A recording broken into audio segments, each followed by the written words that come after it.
the implosion of the Sussexes.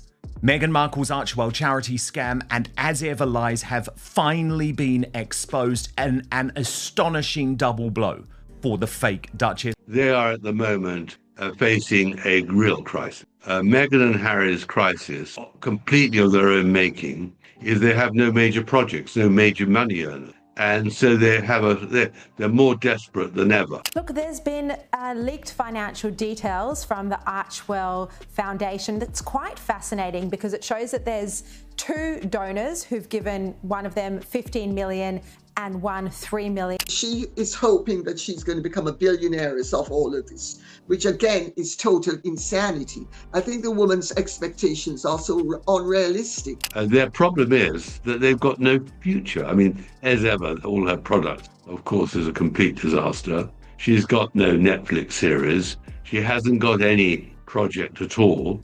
And they are literally wallowing in a maze where to go. And so predictably. Tom Bower said this years ago, "You cannot build a lasting brand on victimhood. Eventually, the audience walks away, not with anger, with indifference." In 2026, that prediction isn't a commentary anymore.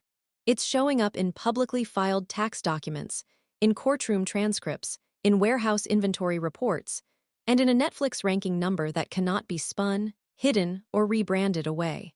The money is officially drying up for Prince Harry and Meghan Markle. As more and more news of the dissolution of Archewell Foundation comes forward, it's very, very clear that this restructuring is due to a lack of one very, very key thing, which is money. In fact, Harry and Meghan sold themselves to a dinner table at $100,000 a pop to raise money for Archewell.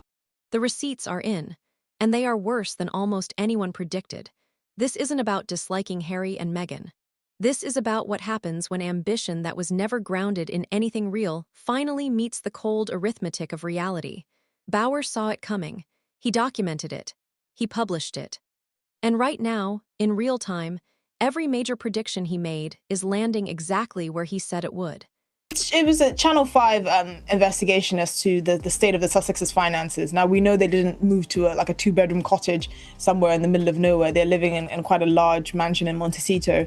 And one of the things that Prince Harry made very public when he left the royal family, one of the things that he was quite disgruntled about was the fact that his father basically cut him off financially. So really, they were in a state where they had to make a lot of money and a lot of money fast. He blundered in a video and said, the Netflix deal was an idea that was pitched to him.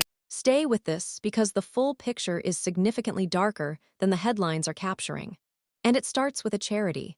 When Harry and Meghan launched Archewell Foundation in 2020, the story was clear and compelling. A humanitarian mission, named after their son. Built to create compassion, service, and lasting change. That was the public narrative. I do think the problem with Meghan is that she never actually says anything in interviews. It is so carefully controlled, so carefully chosen what she's going to say that she says really pretty well nothing. Now, is it because she's got nothing to say, or is it because she is fearful that if she did move off the benign script, she would actually get into real trouble? I think it's the latter. She's clever enough to know that to retain her mystery and status, she should reveal nothing about herself.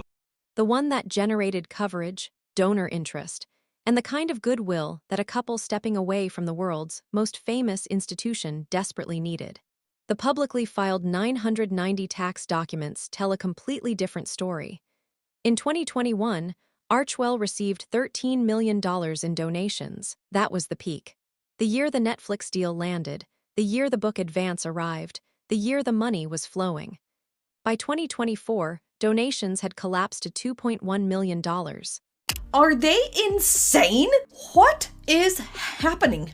There is complete and utter chaos going on. The Meg and Harold are taking their rebrands far too literally at this point. Archewell, their charity effort, has not only changed its name from a foundation to philanthropies, which is even worse branding, I might add. Total expenses that same year sat at $5.1 million. They were spending more than double what was coming in. The foundation that was supposed to create change had been reduced to 2 staff members. 2. And then came the detail that cannot be dressed up in any language. The state of California officially declared Archewell delinquent, but that wasn't even the most revealing moment. To raise funds for the foundation, Harry reportedly sold access to a dinner table. That years ago, we were talking about Meghan Markle running for president. And just, I mean, what a decline, how irrelevant they've become today. Do the Sussexes still pose an institutional risk, or are they now culturally sidelined? I mean, an institutional risk to the British monarchy? Mm-hmm. Oh, absolutely. A huge risk. Really? Absolutely, because there's no doubt as they become more desperate. $100,000 per seat to sit next to the Duke and Duchess of Sussex. Tom Bower's response to that was blunt. When you have to sell people the chance to sit next to you, the brand is finished. That's not a charitable fundraising strategy. That's a distress signal. And anyone paying attention could read it clearly. Meanwhile, in California, the lifestyle empire was doing its own version of the same story. As ever, the brand Meghan spent years positioning as her post-royal identity launched to headlines about a sellout. The product moved within 45 minutes, the story went. Demand was overwhelming. The brand had arrived. Here's what nobody noticed at the time. Reports suggest the initial stock was kept intentionally low.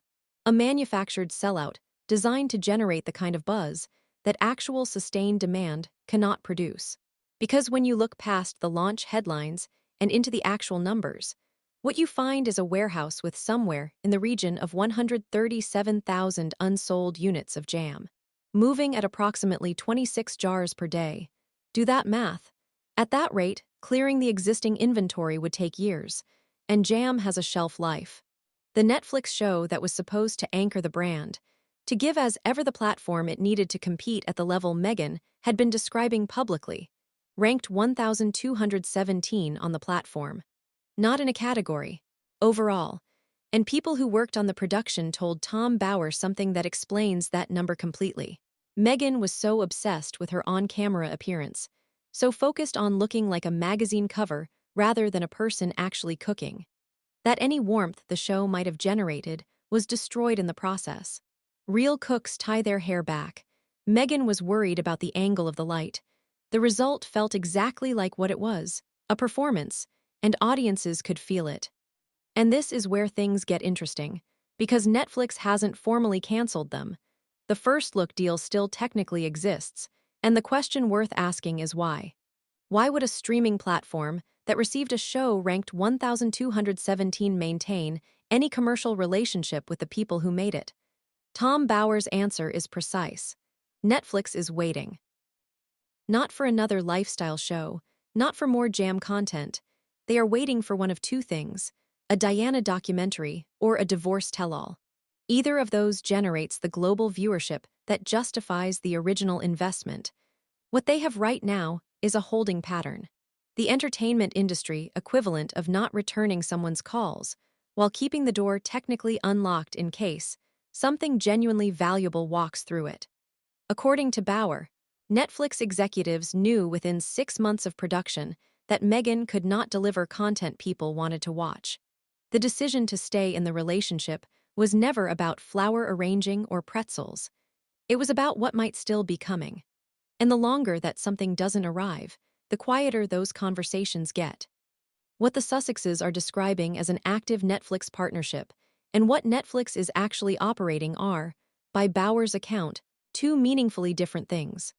While all of this was unraveling in California, Harry flew to London and made everything considerably worse. The lawsuit against the Daily Mail over alleged phone hacking covered a period between 2001 and 2013. Years before Meghan existed in Harry's life. Years before any of the Sussex narrative existed. A case about Harry's own history, his own experience, his own legitimate grievances about press intrusion during some of the most difficult years of his life. And then, in the middle of his testimony, Harry broke down and said the press had made his wife's life an absolute misery. The judge had to intervene, not once, 3 times. 3 separate occasions where a high court judge had to ask a grown man, a former military officer, a prince of the British realm, to stop arguing with opposing counsel and simply answer the questions being put to him. Meghan was not in the courtroom. She was in California, posting on Instagram, while her husband wept on a witness stand in London about how much the tabloids had hurt her, in a case that legally had nothing to do with her. Tom Bower has said this for years.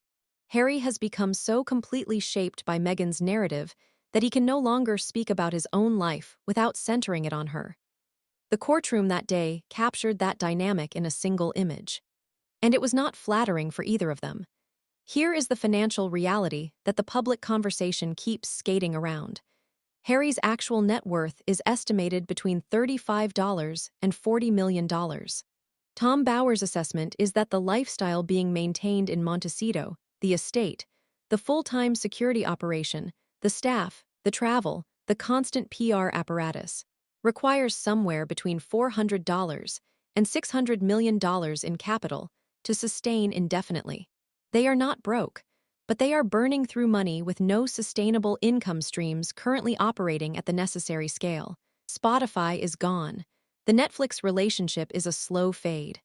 As Ever is moving 26 jars a day. Archewell is delinquent. Harry's legal costs, if the Daily Mail case goes against him, could reach tens of millions of pounds. And King Charles, despite Harry invoking his grandchildren's relationship with their grandfather in open court, has reportedly held completely firm. He will not fund Harry. The man who left the royal family, specifically because his father cut him off financially, is now, years later, still trying to find a way back to that funding through any available door.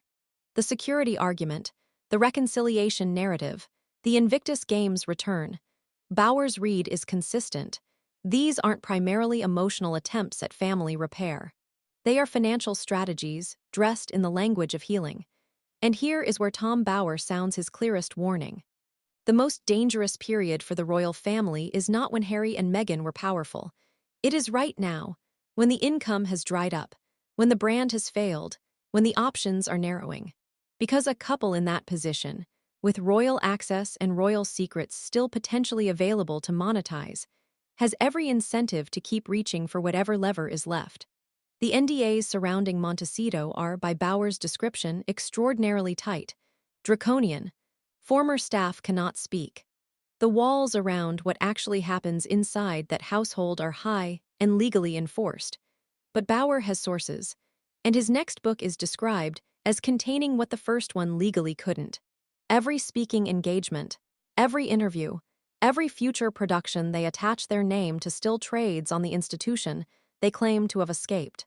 That is the one asset that hasn't depreciated, and it is also the one they have the least right to keep drawing from. Tom Bower was right from the beginning. The woman who believed she would be a billionaire is moving 26 jars of jam a day.